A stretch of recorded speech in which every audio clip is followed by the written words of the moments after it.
সংবাদ শিরোনাম। আশুগঞ্জে ৭২ কোটি টাকা ব্যয়ে নির্মিত ভারত বাংলাদেশ মৈত্রী স্তম্ভ পার্ক উদ্বোধন।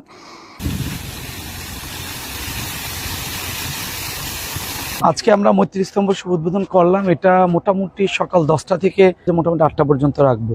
প্রাথমিকভাবে সিদ্ধান্ত নিয়েছি বড়দের জন্য 30 টাকা এন্ট্রি ফি, ছোটদের জন্য 20 টাকা, আর শিক্ষা প্রতিষ্ঠানের শিক্ষার্থীদের জন্য আমরা বিশেষ ছাড় দিব। ব্রাহ্মণবাড়িয়া নিউজ, সংবাদে সারাক্ষণ। ঢাকা সিলেট মহাসড়কের পাশে ব্রাহ্মণবাড়িয়ার আশুগঞ্জের কামাওড়ায় জনসাধারণের জন্য উন্মুক্ত করে দেওয়া হল 1971 সালে মহান মুক্তিযুদ্ধে নিহত ভারতের মিত্রবাহিনী ও মুক্তিবাহিনীর স্মরণে নির্মিত ভারত বাংলাদেশ মৈত্রী স্তম্ভ পার্কে।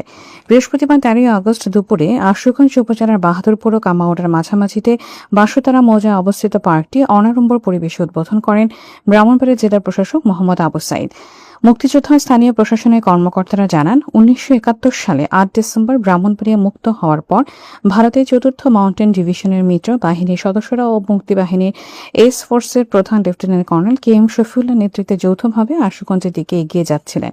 তবে ভুল তথ্যের কারণে 9 ডিসেম্বর রাতে আশুগঞ্জ সোহাগপুর ও কামাওড় এলাকায় মিত্রবাহিনীর সদস্যরা আসলে আগে থেকে ওৎপেতে থাকা পাক বাহিনীর সদস্যরা মিত্রবাহিনী ও মুক্তিবাহিনীর উপর তীব্র হামলা চালায়। এতে উভয় পক্ষের মধ্যে তুমুল যুদ্ধ হয়। এই যুদ্ধে ভারতীয় বাহিনীর কর্মকর্তা সহ অন্তত 1600 সদস্য প্রাণ হারান, হতাহত হন অসংখ্য মুক্তিযোদ্ধা।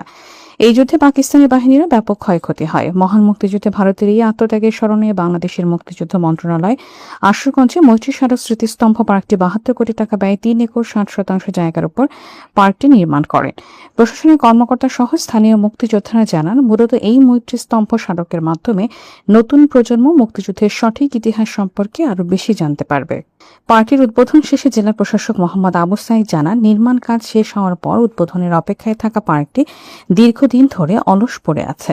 মূল্যবান জিনিসপত্র নষ্ট হওয়ার উপক্রম হয়েছে, এজন্য পার্কটি অনাড়ম্বর পরিবেশে উদ্বোধন করা হয়েছে। তবে আনুষ্ঠানিক উদ্বোধন হবে পরে। বর্তমানে জনসাধারণের জন্য উন্মুক্ত করা হয়েছে। জনসাধারণের জন্য পার্কটির প্রবেশ মূল্য ধরা হয়েছে জনপ্রতি 30 টাকা এবং শিশুদের জন্য 20 টাকা এবং শিক্ষার্থীদের জন্য বিশেষ ছাড়ের ব্যবস্থা করা হয়েছে। প্রতিদিন সকাল 10টা থেকে রাত 8টা পর্যন্ত চলবে এই পার্কটি। এ সময় তার সঙ্গে ছিলেন অতিরিক্ত জেলা প্রশাসক সার্বিক রঞ্জন কুমার দে, আশুগঞ্জের ভারপ্রাপ্ত উপজেলা নির্বাহী কর্মকর্তা কাজী রবিউল সারোয়ার, থানার ভারপ্রাপ্ত কর্মকর্তা শফিকুল আলম চৌধুরী, মুক্তিযোদ্ধা কমান্ডের আহ্বায়ক কমিটির সদস্য সচিব আবুল হাশেম আজাদ সহ স্থানীয় বিভিন্ন পর্যায়ের নেতৃবৃন্দ। 2017 সালে ব্রাহ্মণবাড়িয়া আশুগঞ্জ উপজেলায় মৈত্রী স্তম্ভটি নির্মাণের সিদ্ধান্ত হয়।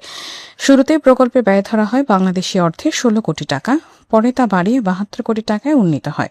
2024 সালে প্রকল্পের কাজ শেষ হয়। ঢাকা সিলেট মহাসড়ক থেকেই চোখে পড়ে আশুগঞ্জের কামাওড়া এলাকায় মৈত্রী স্তম্ভ। প্রবেশে